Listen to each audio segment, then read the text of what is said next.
Subscribe कर दिया करो यार। आपके एक सब्सक्राइब करने से हमको बहुत मदद मिलती है और मोटिवेशन भी मिलता है कि आपके लिए हम ऐसे ही वीडियो लेकर आते रहें। बहुत मेहनत लगती है। तो हेलो दोस्तों, स्वागत है आपका अर्जुन मैथ्स पर। अपने 5 प्रश्नों की सीरीज में आज हम आगे बढ़ते हैं और देखते हैं कि आज हमारे पास कौन कौन से प्रश्न हैं। वीडियो में आगे बढ़ने से पहले अगर आप पहली बार हमारे चैनल पर आए हैं तो हम 5 प्रश्नों की सीरीज चला रहे हैं जिसमें हम मैथ के 5 क्वेश्चन सॉल्व करते हैं और उसको बताते हैं कि कितनी ही आसानी से वो क्वेश्चन सॉल्व हो जाते हैं। तो देखिए आज हमारे पास कौन कौन से प्रश्न हैं। तो यहाँ पर कह रहा है कि एक फैक्ट्री में प्रति 9 में से 1 महिला कामगार है। यदि महिला कामगारों की संख्या 125 है तो कामगारों की कुल संख्या बताइए। अगर इसको ट्रिक बताना हो तो हम आपसे कहेंगे कि आप 9 का 125 में गुणा करवा लीजिए। तो 9 का जब 125 में गुणा करवा लेंगे तो कुल कामगारों की संख्या आ जाएगी। तो 125 में गुणा करवा लेते हैं। तो 9 पचे 45, 9 दूना 18, 4 22, 9 एक कम 9 2 11, यानी कुल कामगारों की जो संख्या होगी आपकी वो होगी 1125, यानी 1125। तो कौन सा उत्तर आपका सही हो जाएगा? तो option number b is the right answer. और यदि आप पहली बार हमारे चैनल पर आए हैं तो हमारे चैनल को सब्सक्राइब करिए, वीडियो अच्छी लगे तो लाइक करिए और अपने दोस्तों तक शेयर भी करिए ताकि उनको भी पता चले कि 5 प्रश्नों की सीरीज इस चैनल पर चल रहा है। तो चलिए देखते हैं कि हमारा अगला क्वेश्चन क्या है और अपने अगले क्वेश्चन की तरफ बढ़ते हैं।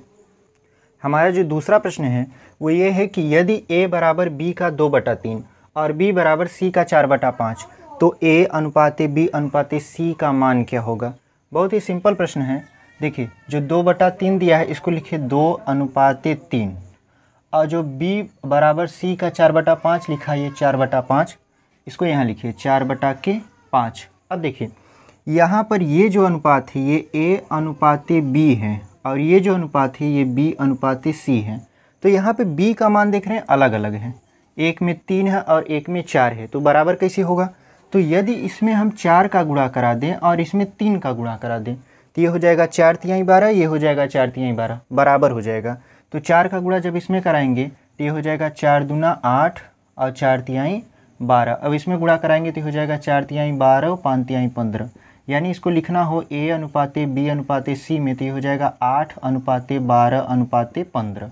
तो a अनुपाते b अनुपाते c का मान कितना आ जाएगा आपका? 8 अनुपाते 12 अनुपाते 15। ठीक है, तो कौन सा उत्तर हो जाएगा आपका? Option number D is the right answer.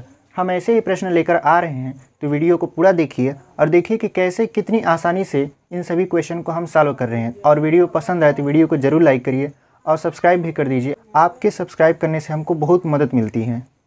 तो बढ़ते हैं अपने अगले प्रश्न की तरफ और देखते हैं कि हमारा अगला प्रश्न क्या है।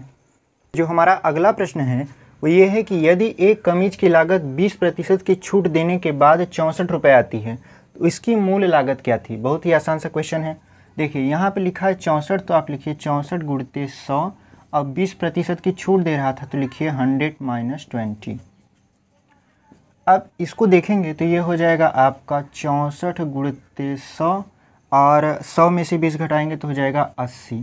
तो अब देखिए 8 से काटिए तो 8 अठाई 64, 8 दहा में 80 और 10 दहा में 100 और 10 अट्ठे 10 का 8 में इसमें गुणा करा देंगे तो ये हो जाएगा 80 रुपया। यानी उस कमीज की जो मूल लागत थी वो कितनी हो जाएगी आपकी? 80 रुपये हो जाएगी। तो उम्मीद है आपको ये समझ में आया होगा। तो कौन सा उत्तर आपका हो जाएगा? तो option number b is the right answer. बढ़ते हैं अपने अगले प्रश्न की तरफ और देखते हैं कि हमारा अगला प्रश्न क्या है। देखिए जो हमारा अगला प्रश्न है वो ये है कि एक विक्रेता 225 रुपये की कलाई घड़ी खरीदता है और उसकी मरम्मत पर 15 रुपया खर्च करता है। यदि वह उसे 300 रुपया में बेचे तो उसे कितने प्रतिशत का लाभ होगा? अब देखिए खरीदा था 225 में, 15 रुपया और उस पर खर्च किया तो कुल कितना खर्च कर दिया वो? तो 240 रुपया खर्च किया। और बेच कितने में रहा है वो? 300 में बेच रहा है। मतलब लगाया 240 रुपया, बेच रहा है 300 रुपये में, तो लाभ उसका कितना होगा? तो 60 रुपया का लाभ होगा। तो लाभ 60 रुपया हो गया। अब पूछ रहा है कि कितना प्रतिशत का लाभ होगा, तो लाभ प्रतिशत इसमें पूछ रहा है। तो लाभ गुणते 100 बटे में कितना रुपया लगाया था, मतलब क्रय मूल्य, तो ये हो जाएगा आपका 240। अब देखिए 6 चौक 24 और 4 25 हम 100, यानी जो इसका लाभ प्रतिशत आएगा वो आएगा आपका 25%। उम्मीद है आपको ये समझ में आया होगा। तो कौन सा उत्तर आपका सही हो जाएगा? तो option number c is the right answer. बढ़ते हैं अपने अगले प्रश्न की तरफ और देखते हैं कि हमारा अगला प्रश्न क्या है। अगला प्रश्न देखते हैं हम लोग।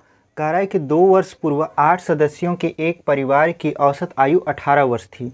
एक बच्चे के जन्म के बाद परिवार की औसत आयु आज भी उतनी ही है।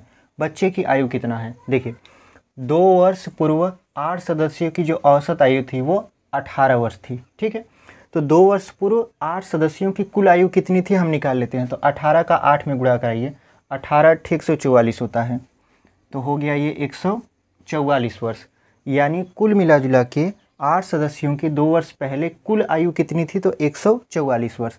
अब देखिए अगर वर्तमान की बात करें तो सभी 2 साल पीछे हैं, सभी की आयु 2 साल पीछे है और कुल सदस्य हैं 8, तो कुल मिला जुला के कितनी आयु पीछे है, तो 16 वर्ष पीछे है।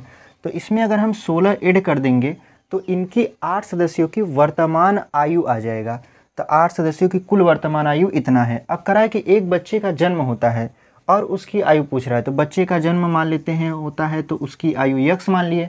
अब सदस्य 8 की बजाय 9 हो गए, तो बटे में क्या कर देंगे 9। कह रहा है कि आज भी उनकी आयु जो है औसत आयु वो 18 वर्ष ही है, यानी ये 18 हो जाएगा। अब देखिए इसको जब जोड़ेंगे तो ये हो जाएगा आपका 10, ये 6, ये 1 और यहाँ हो जाएगा x। अब इसका जब गुणा कराएंगे तो 18 9 162 होता है। अब 160 को जब 162 में से घटाएंगे तो x बराबर आएगा 2 वर्ष, यानी उस बच्ची की जो आयु है वो 2 वर्ष होगी। तो कौन सा उत्तर आपका हो जाएगा, option number A is the right answer. उम्मीद है आपको हमारा ये 5 प्रश्नों का सीरीज पसंद आया होगा। मिलते हैं आपसे एक अगले वीडियो में, तब तक के लिए धन्यवाद।